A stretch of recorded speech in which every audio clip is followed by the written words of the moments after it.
आप परेशान मत होइए। क्यों? क्योंकि हम वो ही करेंगे जिसमें आपका हित होगा। महाराज हमें सुंदर बना दीजिए। नारायण भगवान ने बाबा नारद को इतना सुंदर बनाया, इतना सुंदर शरीर बनाया, लेकिन प्यारे चेहरा लगा दिया बंदर का। लेकिन बाबा नारद को नहीं पता है कि चेहरा बंदर का लगा दिया है। अब तो बाबा नारद मन ही मन में बड़े प्रसन्न हैं। अब तो शादी करूंगा विश्व मोहिनी से। और वहां से बाबा नारद चले, लेकिन मन में वही विचारधारा है कि बस विश्व मोहिनी हमारी पत्नी के रूप में हमें मिल जाए। पहुंचे महाराज, इधर स्वयंवर जो है, बड़े बड़े देश विदेश के राजा आए हैं। इधर नारायण भगवान भी एक राजा का भेष बना करके माया से वहां पहुंच गए जहां स्वयंवर है महाराज। लेकिन उस स्वयंवर में बड़े बड़े राजा महाराजा बैठे हैं। निज निज आसन बैठे राजा और कहूं बना बुकर सहित समास। देखो वहां बड़े बड़े लोग बैठे हैं बाबा नारद ने। अब तो बाबा नारद को नहीं पता कि हमारा चेहरा बंदर का लगा है। अब तो उछल करके आगे बैठ जाते हैं, कई उछल करके पीछे चले जाते हैं, कई उछल करके आगे आते हैं। लेकिन महाराज फूले नहीं समारे बाबा नारद। इधर शंकर जी के जो गढ़ हैं वो बड़े खुश हो रहे हैं बाबा नारद को देख करके। क्यों? क्योंकि चेहरा लगा दिया है बंदर का। कि शंकर जी के गढ़ ब्राह्मण बन और वही घूमते फिरते हैं। नारद की सुंदरताई पर वो बार बार वो हंसते हैं। और एक बात बोले हैं बाबा नारद से गढ़, देख तुम्हारा रूप तुम्हारी वो आधीन तुरंत हो जाएगी। सब देखत ही रह जाएंगे और जयमाल तुम्हें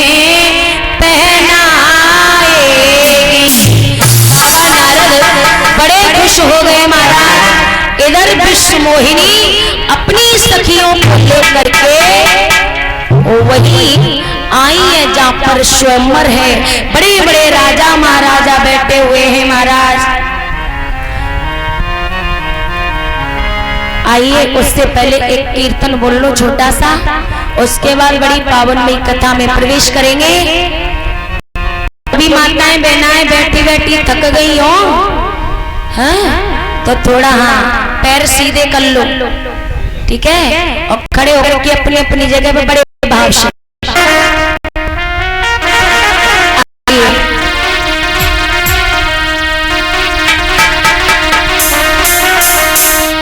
सभी भक्तगण बड़े भाव से बोलेंगे कि कदी ओ प्रीति बड़ी पछतानी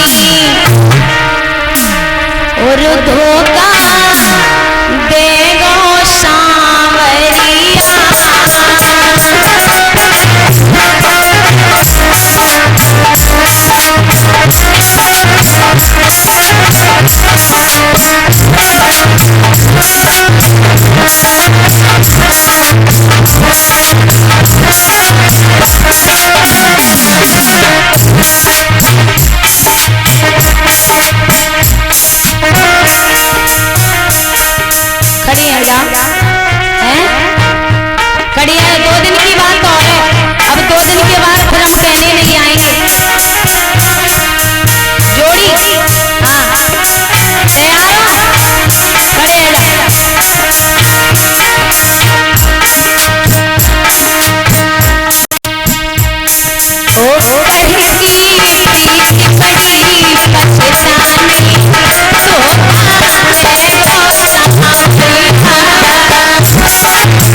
जिन्हें जिन्हें हाथ धोए नाच को वो खड़े रह जाइए, खड़े रह जाओ। अरे दिलों में रोले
बोलिए कन्हैया लाल की, राधा रानी सरकार की। महाराज इधर जब विश्व मोहिनी जयमाल लेकर के पहुंची हैं, राजा महाराजा बैठे हुए भगवान नारायण के राजकुमार का भेष बना करके उसी सभा में बैठे हैं। लेकिन विश्व मोहिनी पहुंची, इधर उधर देख रही है विश्व मोहिनी, किसके गले में जयमाला डाले, किसके गले में वरमाला डाले। लेकिन नारद को चैन नहीं पड़ रहा है। नारद पीछे बैठे थे, आगे आ गए और विश्व मोहिनी ने नहीं देखा, उछल करके इधर घूम रहे हैं उधर घूम रहे हैं। कैसे भी विश्व मोहिनी हमारे गले में जयमाला डाल दे। लेकिन विश्व मोहिनी ने नारद की तरफ देखा भी नहीं, और जब देखा भी नहीं महाराज, भगवान राजकुमार का भेष बनाए बैठे हैं। विश्व मोहिनी ने वो जयमाला भगवान के गले में डाल दी, और जैसे ही डाली महाराज तो बाबा नारद को क्रोध आ गया और कहा, कोई इस लड़की को समझाए, हमारे गले में जयमाला डाले, अरे हमारे साथ बड़े सुंदर दिन व्यतीत करेगी। और इसको विवेक नहीं है, ये ना समझ है, कोई जाकर किससे कह दो कि ये मेरे गले में जयमाला डाले। लेकिन भोले बाबा के गढ़ थे, उन्होंने बाबा नारद को बताया कि बाबा नारद एक बात सुनो हमारी, तुम इतने अपने रूप पर घमंड कर रहे हो, इतने सुंदर बन रहे हो, आप जाकर के कहीं ठहरे हुए जल में अपना चेहरा जाकर के देखो। महाराज बाबा नारद पहुंचे और ठहरे हुए जल में जैसे उन्होंने अपना चेहरा देखा, बाजी बा, चेहरा तो लगा है बंदर का। और जैसे ही चेहरा देखा कि बंदर का है, तो बाबा नारद क्रोध में आ गए। और जैसे ही क्रोध में आ गए तो कहने लगे, नारायण भगवान के पास जा रहा हूं। अरे उन्होंने मेरे साथ अच्छा नहीं किया, मेरे साथ उन्होंने अच्छा नहीं किया, बड़े तेज हैं नारायण भगवान। और जाकर के बाबा नारद पहुंच रहे हैं, तब तक भगवान नारायण अपना भेष बदल करके आए। और आए तो बाबा नारद ने एक बात कही, प्रभु तुमने हमारे साथ अच्छा नहीं किया है। और विश्व मोहिनी थी, वो बन गई कौन? लक्ष्मी मैया। कहा आपने अच्छा नहीं किया, क्यों? बड़े चालाक हो। एक बात बोले ही बाबा नारायण से,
समुद्र में जो जहर निकला वो दे दिया तुमने भोले बाबा को। समुद्र में जो जहर निकला वो दे दिया, लक्ष्मी मैया निकली वो स्वयं ले गए।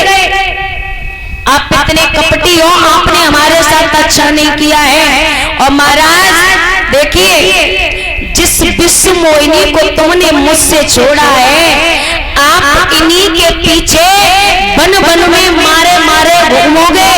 और तुमने हमारा जो बंदर का चेहरा लगाया है, इन्हीं बंदरों से तुम्हें मदद लेनी पड़ेगी। श्राप या हम श्राप देते हैं।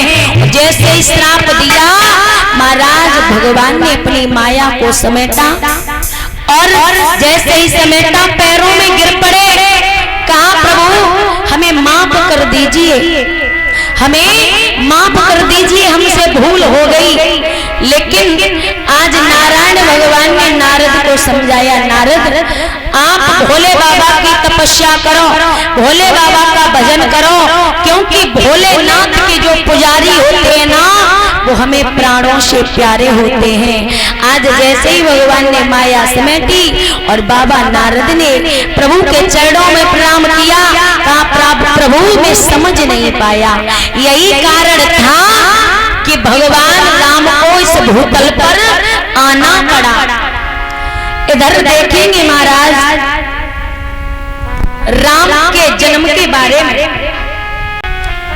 विष्णु की नाभि से कमल, कमल से ब्रह्मा और ब्रह्मा से हुए हैं मारीच, मारीच से हुए हैं कश्यप और कश्यप से सूर्य की साम्या नाम की पत्नी से श्राद्ध मनु, श्राद्ध मनु के वंश में महाराज शरियात हुए हैं और शरियात के वंश में नभग, नभग से नभाग, नभाग से अम्बरीश, अम्बरीश के बाद हुए हैं युवनाश, इनके हुए मानदाता, मानदाता के हुए हैं मुचकुंद, और आगे चल करके त्रिबंधु के हुए हैं त्रिशंकु, त्रिशंकु के हुए हैं राजा हरिश्चंद्र, हरिश्चंद्र के रोहित, रोहित के चंप, चंप के सुदेव, सुदेव के विजय, विजय के भरुक, भरुक के बाहुक, बाहुक के हुए हैं सगर, सगर के हुए हैं असमंजस, और असमंजस के हुए हैं अंशुमान, अंशुमान के हुए हैं दिलीप, और दिलीप के हुए हैं भागीरथ,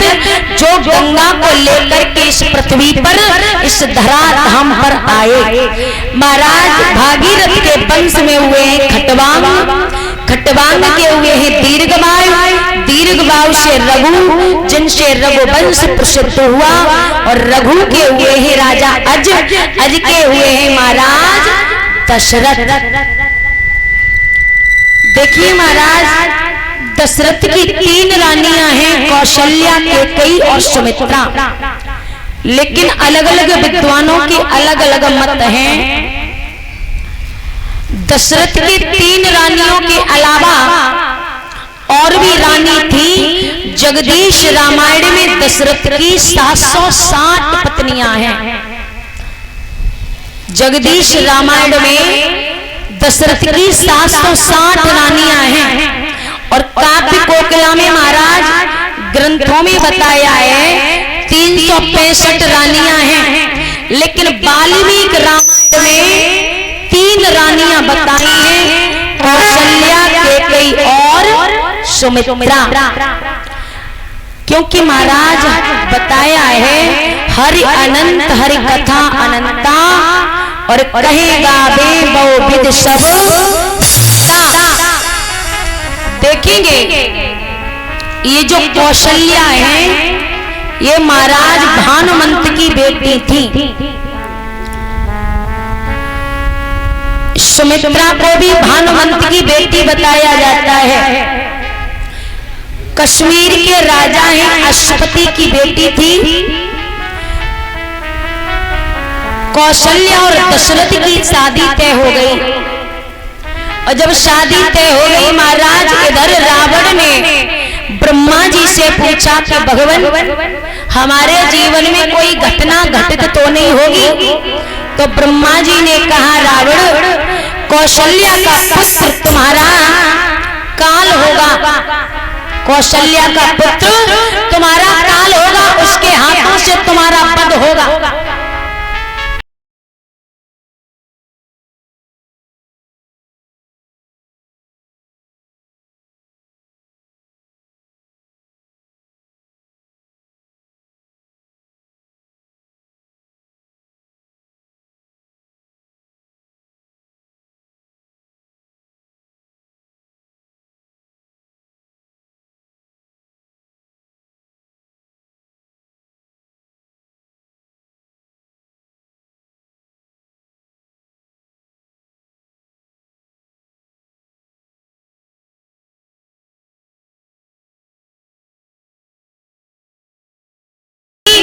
इस संदूक को एक संत ने निकाल लिया, और संत ने आश्रम पर लेकर के आए।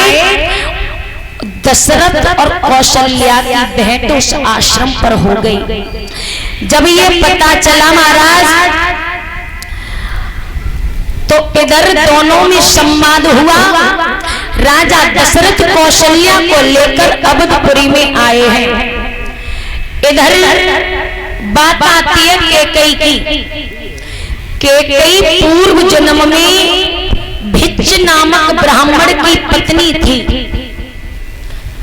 जो कैकेयी है वो भिच्छ नाम ब्राह्मण की पत्नी थी। ये घर में कलेश करती थी, कलह करती थी। और प्यारे भक्तों, जिस घर में पति और पत्नी में कलह होता है, सुबह शाम कलह रहता है, उस घर में से लक्ष्मी भी निष्कासित हो जाती है। क्योंकि महाराज कलेश बहुत बुरी चीज है। पति पत्नी में हमेशा प्रेम होना चाहिए, क्योंकि प्यारे ये जीवन रूपी साइकिल के मैंने कल भी बताया था, दो पहिए होते हैं, पति और पत्नी। एक पहिया पंचर हो गया तो साइकिल चलने वाली नहीं है, दोनों पहियों को सही सलामत होना चाहिए। माताओं सुन रही हो, कलेश करना बहुत बुरी चीज होती। कलेश से एक तो बुद्धि चली जाती है, दूसरी बात घर से लक्ष्मी किनारा कर जाती है, जिस घर में कलेश होता है। अब तो ये कलेश करती थी महाराज, तो इसका नाम रख दिया कला। कला नाम पड़ा और ये कल महाराज भिक्षु ने दूसरी शादी कर ली। और दूसरी शादी जब कर ली तो इसने क्या किया कि पति की दूसरी शादी देख करके इसने जहर खा करके आत्महत्या कर ली। और महाराज आत्महत्या कर ली। और विद्वान तो यहाँ तक लिख रहे हैं कि जो पत्नी अपने पति से कपट करती है, छल करती है, और देखिए एक स्त्री के पीछे सब स्त्रियों का सर नीचे हो जाता है। आप चर्चाएं सुन रहे हो, आपने पहले सुना होगा कि पत्नी मार देते पत्नियों को, लेकिन आज पत्नियां मार रही हैं पतियों को। कोई ड्रम में भर करके सीमेंट का प्लास्टर कर देती हैं, घूमने जाते हैं तो पति को ही मरवा देती हैं। वो स्त्री नहीं है। देखिए प्यारे, ऐसी स्त्रियों को तो स्वर्ग तो मिलेगा ही नहीं। स्वर्ग तो मिलने से रहा, लेकिन उनको नरक भी नहीं मिलेगा। मैं तो व्यासपीठ से ऐसा कहती हूँ कि प्यारे, जो पत्नी, जो स्त्री अपने पति से छल और कपट करती है, ऐसी पत्नी भगवान नरक में भी जगह मत देना। ऐसी पत्नियों को नरक में भी जगह मत देना जो इतना दुर्व्यवहार करती हैं। अरे तुम्हें शादी नहीं करनी है, तुम्हें किसी के साथ नहीं रहना है तो स्पष्ट मना कर दीजिए, लेकिन दूसरे के बेटे को क्यों मार रही हो? एक बेटा पैदा करके देखो, उसकी परवरिश कर करके देखो, पढ़ा लिखा करके देखो, काबिल बनाओ, अब तुम्हें पता चलेगा कि दूसरे के बेटे को कैसे मारा जाता है। लेकिन हमारे संतों ने, हमारे विद्वानों ने लिखा है प्यारे,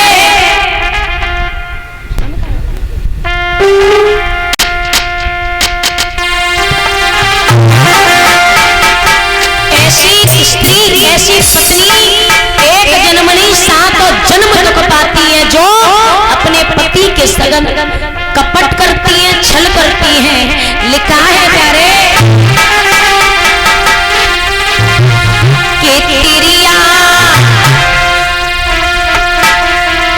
कि तिरिया और सात जन्म दुख और पावेगी जो पति संग दगा करेगी।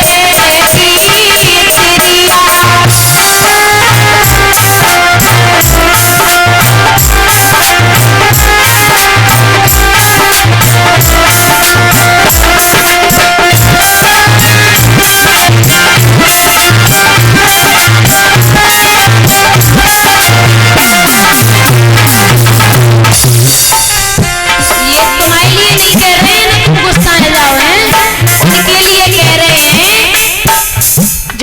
पति से कपट करती हैं, छल करती हैं और पर पुरुष के साथ व्यवहार करती हैं प्यारे। देखिए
सांप की बुराई कर रही है, हमारी ना करेंगी तो तुम सुनो।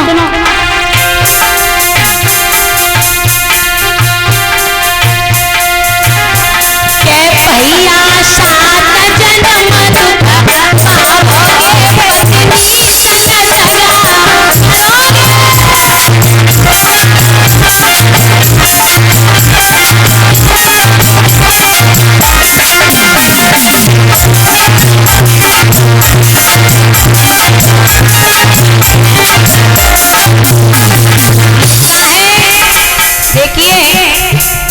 कोई कोई पति भी ऐसे होते, पत्नी चाहे कितनी भी सुंदर हो।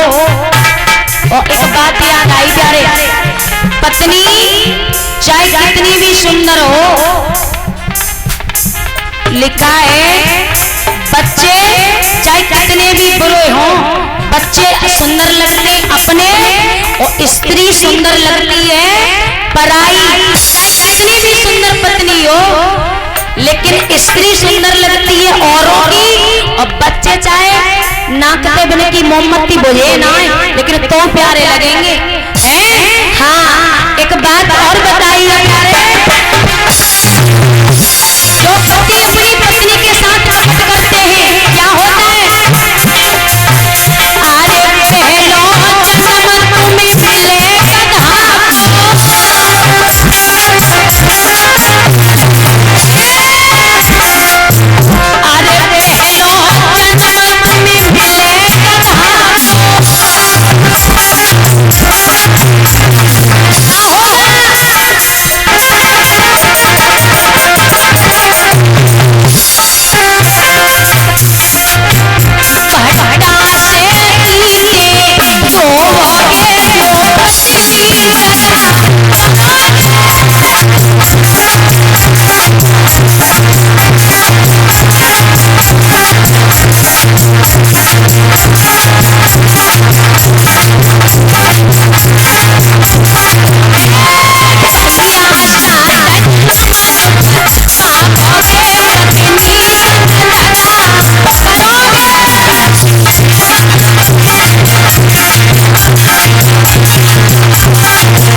अश्वपति के यहाँ जन्म ले लिया, नाम रखा गया है केकेई। तभी तो तुमने देखो एगो कौशल्या नाम रखा मिला होगा आपको, सुमित्रा रख देंगे, लेकिन किसी का अपने केकेई नाम रखा सुना है? हाँ महाराज, अब अश्वपति के यहाँ इसका जन्म हुआ, नाम पड़ा केकेई। राजा दशरथ ने कहा अश्वपति महाराज से अपनी बेटी की शादी हमारे साथ कर दो। तो राजा अश्वपति ने कहा महाराज, आपके घर में पहले से 2 रानियां हैं और हमारी बेटी, उनके बेटे जो होंगे वो राजा बनेंगे, लेकिन हमारी बेटी का जो बेटा होगा, आप हमारी बेटी के बालक को आप राजा बनाओ, तो हम अपनी बेटी की शादी तुम्हारे लिए कर देंगे। महाराज इधर विद्वान लिखते हैं कि राजा दशरथ पुत्रहीन थे, लेकिन संतानहीन नहीं थे। उनकी एक बेटी है जिनका नाम है शांता। बेटी थी लेकिन कोई पुत्र नहीं था, और जो शांता थी वो श्रृंगी ऋषि के लिए ब्याही गई थी। और जो श्रृंगी ऋषि हैं ये हिरनिया से पैदा थे, इनके सिर पर एक सींग था। एक दिन महाराज राजा दशरथ शिकार खेलने के लिए जंगल में गए, एक हिरण का पीछा किया। तो हिरण का पीछा किया तो हिरण ने जवाब दिया है महाराज, और बड़ी सुंदर बात कही है। राजा दशरथ हिरण का पीछा कर रहे हैं, लेकिन हिरण ने जवाब दे दिया, और बड़ा सुंदर जवाब दिया है कि जा राजा के सुख नहीं